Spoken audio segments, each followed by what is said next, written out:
Assalamualaikum warahmatullahi wabarakatuh. Halo semuanya. Dalam kesempatan sharing session kali ini, saya akan bercerita terkait perjalanan saya menjadi seorang arsitek profesional. Sebelumnya, perkenalkan nama saya Hikmatyar Abdul Aziz, seorang arsitek dan urban designer yang tinggal di Yogyakarta. Saya menempuh pendidikan S1 di bidang arsitektur dan melanjutkan studi lanjut S2 di bidang Sustainable Urban Design. Dan sebelumnya saya memiliki pengalaman profesional di beberapa firma seperti Tim 3 Arsitek, Andi Rahman Arsitek, dan akhirnya saya membuat studio saya sendiri, Hikmatyar Aziz Architects.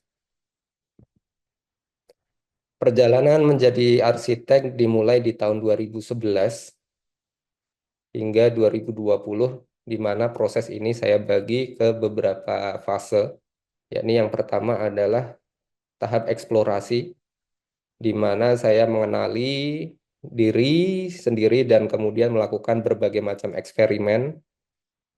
Dan fase kedua adalah validasi, di mana saya mencoba untuk membuktikan ide dan gagasan saya melalui berbagai macam sarana.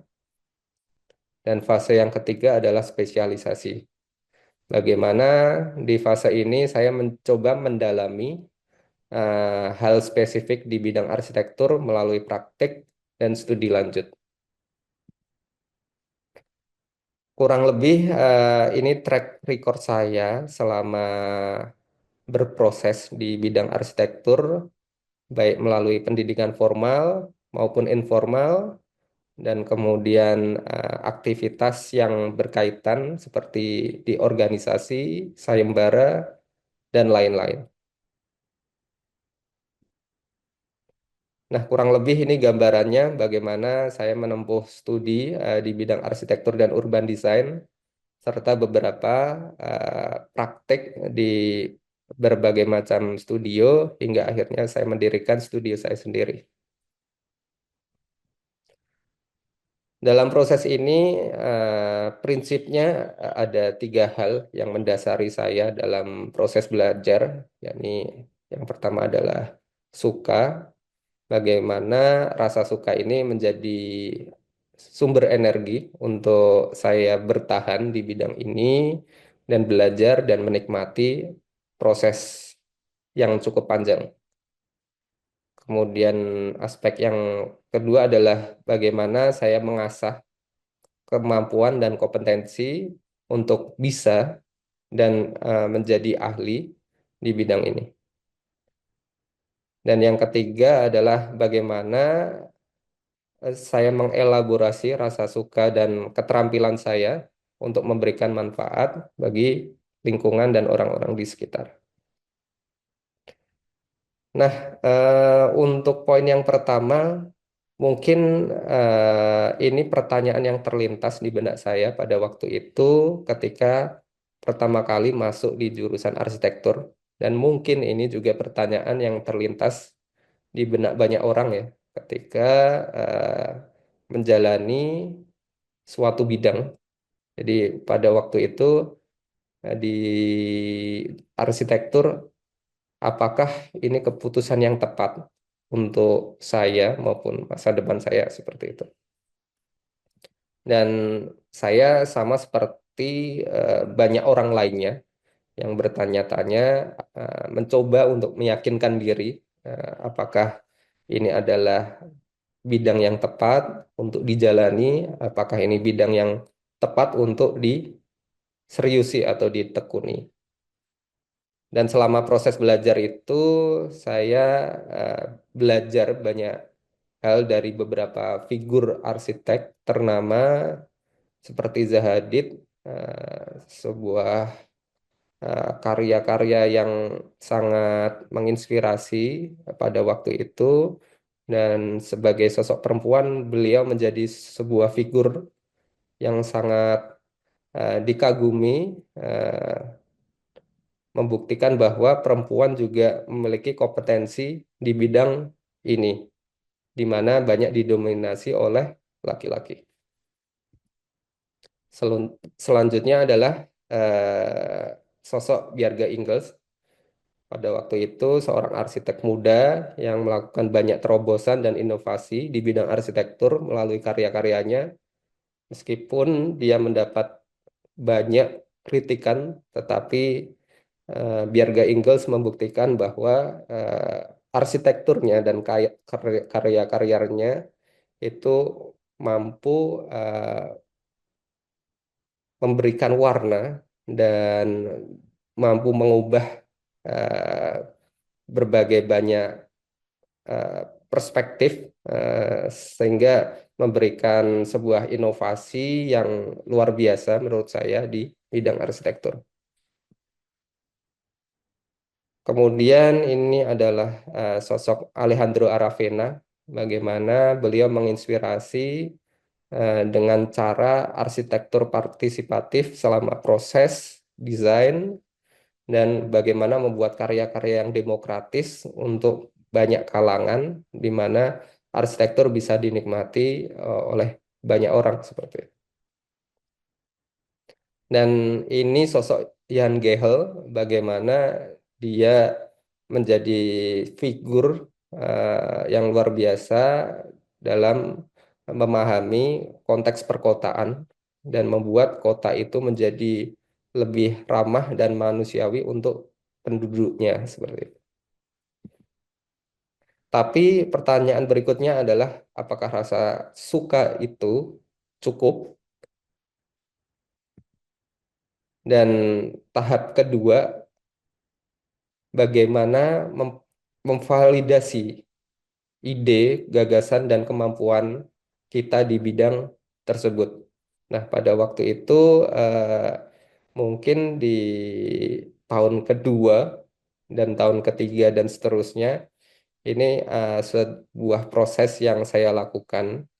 Jadi ketika di awal-awal ada pertanyaan, apakah rasa suka saya terhadap bidang ini cukup untuk membuat saya survive, itu perlu dibuktikan dengan proses validasi. Fase pembuktian bahwa saya memang punya cukup kompetensi di bidang ini. Sehingga saya melakukan berbagai macam eksperimen melalui kegiatan-kegiatan di luar perkuliahan seperti sayembara dan aktivitas lainnya. Karena sayembara menurut saya itu adalah sebuah medium yang sangat ideal bagaimana kita menguji coba ide-ide atau gagasan kita terhadap sebuah studi kasus seperti itu. Dan ide-ide atau gagasan kita itu diuji langsung oleh praktisi dan arsitek profesional yang menurut saya itu menjadi feedback yang sangat berarti dalam proses belajar. Nah, dalam proses sayembara ini saya juga mengenali berbagai macam permasalahan dan realita yang ada di masyarakat atau lingkungan sekitar, sehingga ini menjadi proses belajar yang ideal menurut saya untuk memahami profesi arsitek sebagai sosok problem solver, bukan hanya seorang desainer saja, tapi bagaimana arsitek juga menyelesaikan permasalahan-permasalahan yang ada di sekitarnya. Selain eh, belajar di bangku kuliah dan melakukan berbagai macam eksplorasi di sayembara, tentu juga kita perlu berpraktik baik melalui magang atau bekerja di sebuah studio, firma atau perusahaan supaya kita bisa mengelaborasi teori, riset, dan proses aplikasi di lapangan. Dan ini yang saya lakukan juga, bagaimana saya melakukan praktik dan belajar di beberapa studio seperti di tim 3, bagaimana mengenali potensi-potensi material dan karakternya. Bagaimana kita bisa mengoptimalkan setiap potensi material menjadi sebuah karya arsitektural. Dan juga di Andi Rahman Arsitek, di mana proses craftsmanship itu bisa menciptakan sebuah sebuah karya yang memiliki banyak kemungkinan dari sebuah material. Katakanlah satu material batu bata ternyata bisa kita olah menjadi berbagai macam opsi aplikasi desain, baik dinding, ceiling, lantai, dan segala macam. Jadi bagaimana mengeksplorasi suatu material ke potensi maksimumnya seperti itu. Tapi ada sebuah momen di mana saya menyadari bahwa ada hal yang perlu saya pelajari lagi. Ketika sebelumnya saya sudah mengikuti beberapa sayembara dan kompetisi di bangku S1, dan saya mendapatkan kepercayaan diri di bidang tersebut. Tetapi lambat laun ketika tantangannya semakin besar, seperti merancang sebuah kota atau ruang publik, saya mengalami sebuah kesulitan, di mana di situ ternyata di lingkup ini saya memiliki keterbatasan dan perlu mengupgrade diri. Jadi saya memiliki interest di bidang urban dan perkotaan dan perencanaan kawasan, tapi saya merasa kompetensi saya di bidang yang saya sukai itu tidak cukup untuk membuat saya bisa mendalami atau berpraktik di dalamnya. Sehingga saya pada waktu itu berpikir kembali bahwa sebuah bangunan atau karya arsitektural itu merupakan salah satu dari bagian lingkup desain yang lebih luas, yakni rancangan urban dan rural. Sehingga saya memutuskan untuk melanjutkan studi pada waktu itu di Sustainable Urban Design di Lund University, Swedia. Nah, di sini saya mendapatkan perspektif baru yang sangat merubah mindset saya bahwa sebuah perancangan itu kita perlu menciptakan sebuah narasi yang kuat. Jadi narasi yang dibentuk dari proses panjang, yakni dimulai dari analisa, kemudian menciptakan visi, kemudian visi itu di breakdown lagi menjadi sebuah strategi-strategi yang terdapat desain di dalamnya, dan kemudian didetailkan lagi supaya bisa direalisasikan. Kurang lebih ini gambaran proses belajar uh, konteksnya di universitas tersebut.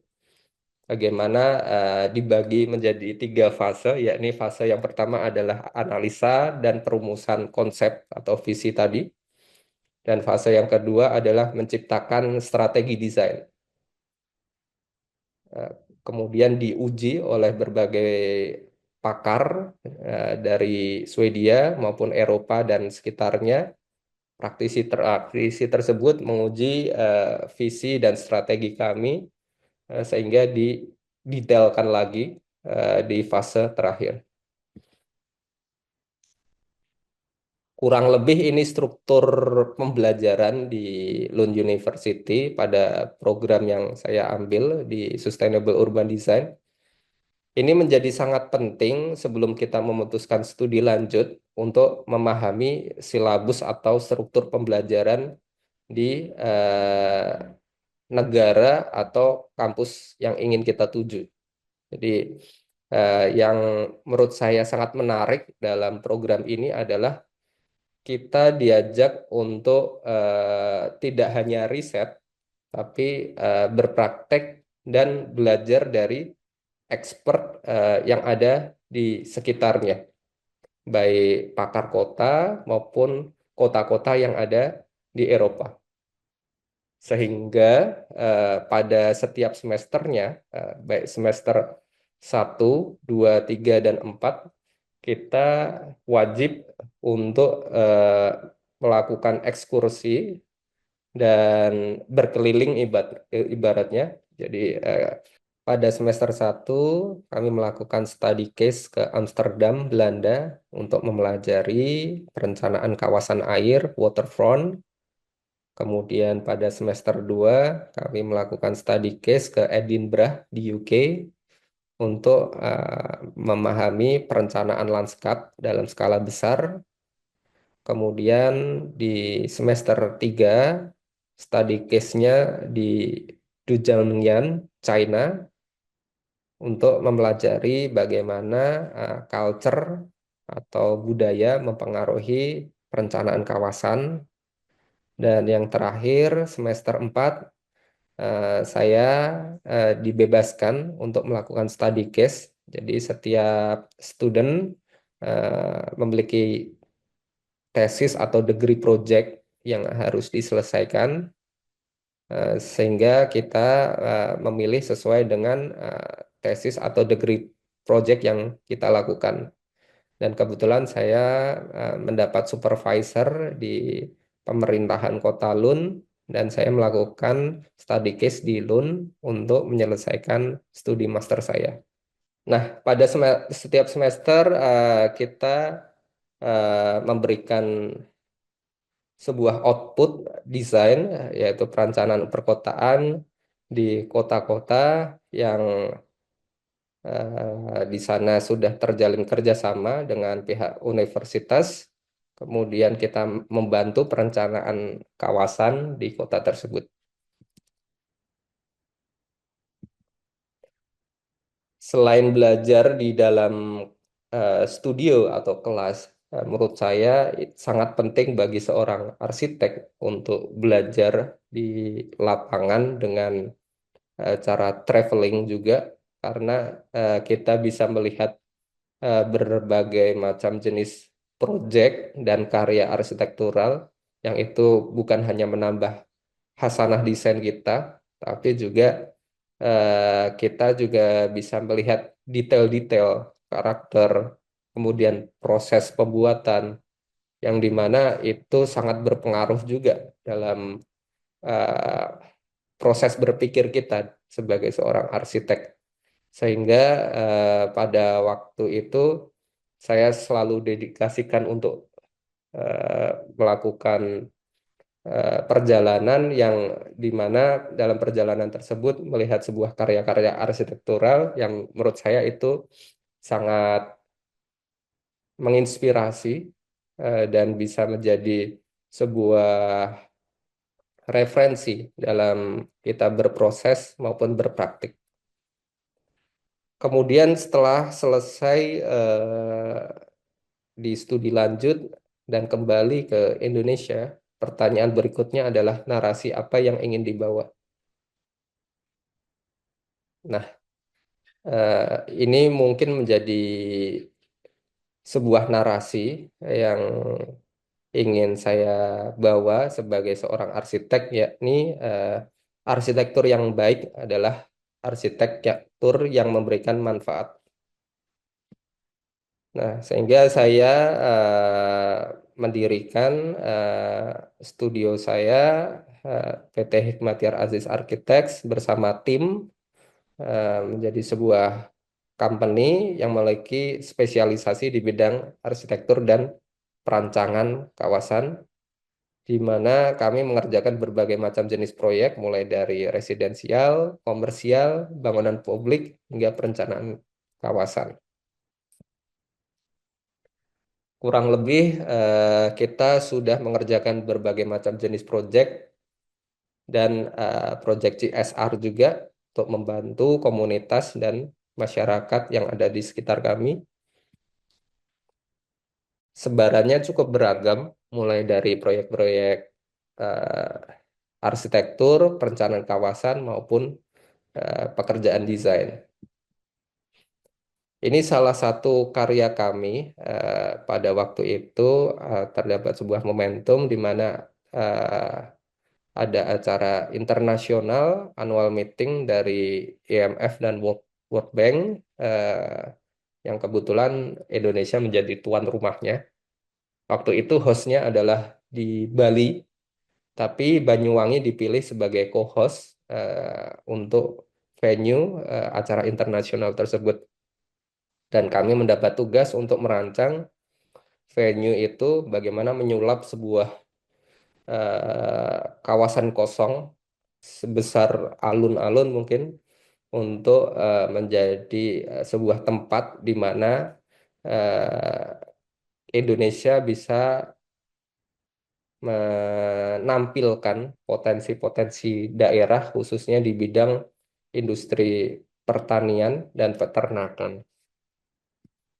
Sehingga dari lahan tersebut kita membuat semacam program di mana kita mengakomodir berbagai macam jenis produk-produk UMKM dan produk pertanian, peternakan, perikanan, dan seterusnya.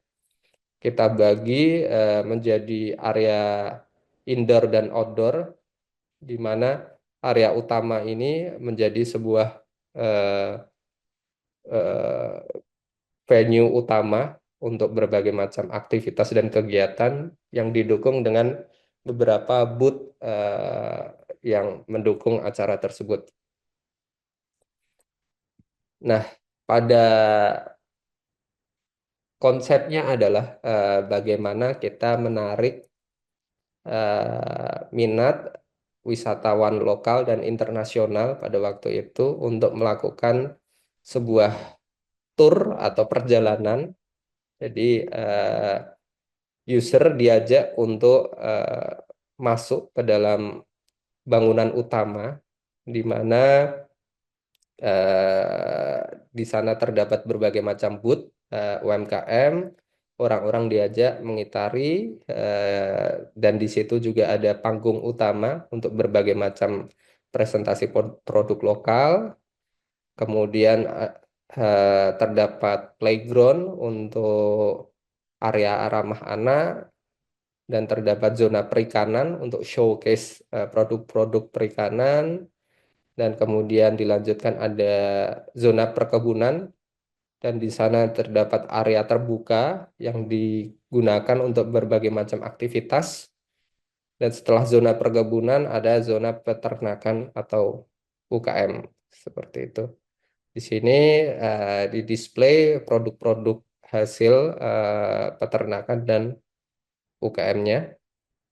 Dan di tengah-tengah terdapat ruang komunal berupa area makan atau area istirahat dan area rekreasi sebelum akhirnya user itu keluar dari kawasan tersebut. Kurang lebih ini proyek tersebut ketika sudah terbangun.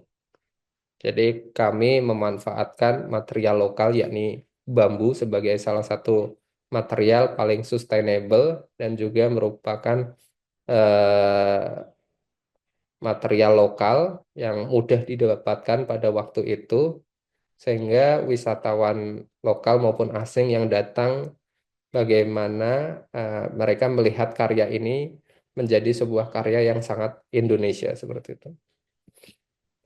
Kemudian proyek berikutnya adalah Masjid Nusantara Project. Bagaimana di program ini kami mencoba untuk eh, merenovasi dan membangun eh, masjid-masjid yang sekiranya memerlukan bantuan dan kita membuat sebuah program CSR untuk membantu masjid-masjid di berbagai kota dan daerah. Untuk proyek ini sendiri, ini salah satu masjid di kota Solo. Kemudian yang selanjutnya Masjid Nusantara Project di kota Depok, Jawa Barat. Bagaimana mentransformasikan sebuah panti asuhan menjadi sebuah bangunan mixed use yang lantai dasar untuk masjid komunal yang digunakan untuk bersama untuk panti asuhan tersebut dan masyarakat di sekitar. Kemudian lantai 2 dan 3 untuk asrama. Dan yang keempat untuk area terbuka dan vertical garden seperti itu. Kurang lebih seperti ini output desainnya, bagaimana kita mengkombinasikan berbagai macam material dan bentuk. Ini untuk area masjid yang berada di bawah, bagaimana kita desain secara modular untuk furniturnya dari satu modul yang sama, kita coba sesuaikan dengan kebutuhan untuk berbagai barang yang perlu disimpan dan disesuaikan juga dengan aktivitas yang ada di dalamnya. Kurang lebih ini tampilan dari proyek tersebut. Dan tidak hanya mendesain, kami juga mencoba untuk membantu merealisasikan eh, bangunan masjid ini secara crowdfunding yang dibantu oleh banyak orang hingga terkumpul melebihi dari target yang kita canangkan di awal. Dan kami sangat berterima kasih oleh bantuan-bantuan yang sudah diberikan kepada panti asuhan ini.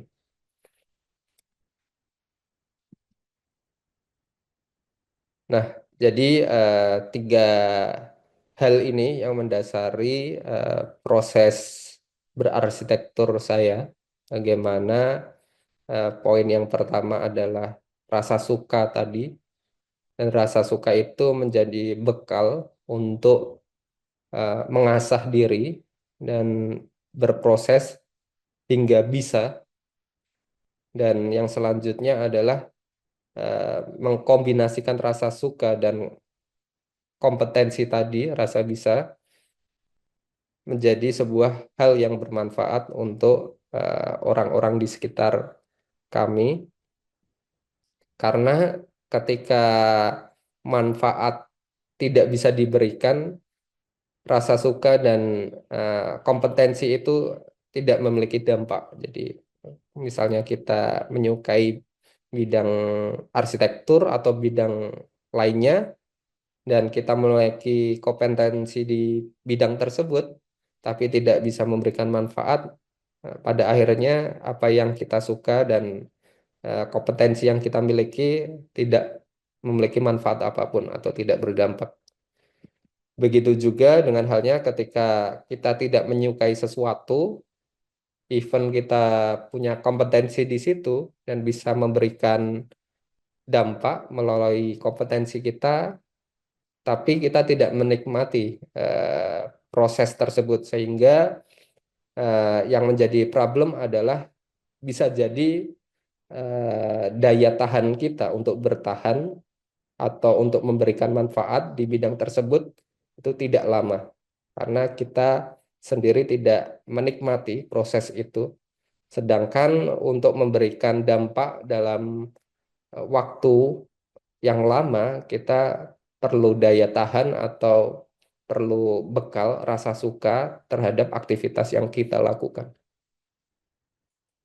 Dan ketika kita tidak memiliki kompetensi, hanya berbekal suka saja, meskipun itu memang kita bisa memberikan manfaat atau dampak dari kita melakukan hal yang kita suka, tapi dampaknya itu tidak optimal. Kenapa tidak optimal? Karena ya tadi kita hanya suka saja, tapi tidak punya kompetensi yang kredibel. Jadi dampaknya mungkin terasa, tapi tidak optimal ketika kita punya kompetensi atau expertise di bidang tersebut. Jadi pada intinya adalah dalam proses pembelajaran ini adalah mengelaborasi tiga hal ini, bagaimana kita menyukai suatu bidang, di sini konteksnya adalah menyukai bidang arsitektur, kemudian mengasah keterampilan berbekal rasa suka tadi untuk mempunyai kompetensi. Jadi kita tidak hanya suka tapi juga bisa, dan bagaimana eh, mengkombinasikan rasa suka dan bisa ini menjadi sebuah manfaat, sehingga apa yang kita lakukan kita bisa menikmatinya dan kita juga memiliki kompetensi di situ sehingga dampak yang diberikan juga lebih signifikan. Mungkin itu hal yang bisa saya share sebagai penutup. Ini ada sebuah kata-kata dari seorang arsitek Jepang, Fumihiko Maki, seorang arsitek yang juga Pritzker Prize. Beliau menyampaikan bahwa arsitektur is like a marathon, not a 100-meter race. Jadi arsitektur itu perjalanan yang panjang, baik itu arsitektur atau bidang yang lain mungkin itu proses panjang, bukan ibaratnya hanya lari cepat seperti itu. Jadi kita perlu memupuk rasa suka kita terhadap bidang yang kita geluti, karena itu yang menjadi nafas panjang kita untuk bertahan. Jadi di proses yang panjang itu kita juga perlu melatih keterampilan kita, kompetensi kita supaya kita bisa di bidang tersebut, sehingga kita bisa memberikan manfaat atau dampak yang luas dan signifikan. Mungkin itu saja dari saya. Jika ada hal yang ingin didiskusikan, teman-teman bisa eh, reach saya di beberapa kanal media seperti LinkedIn, Facebook, maupun Instagram, atau media yang lainnya. Mungkin itu saja dari saya, kurang lebihnya mohon maaf. Wassalamualaikum warahmatullahi wabarakatuh.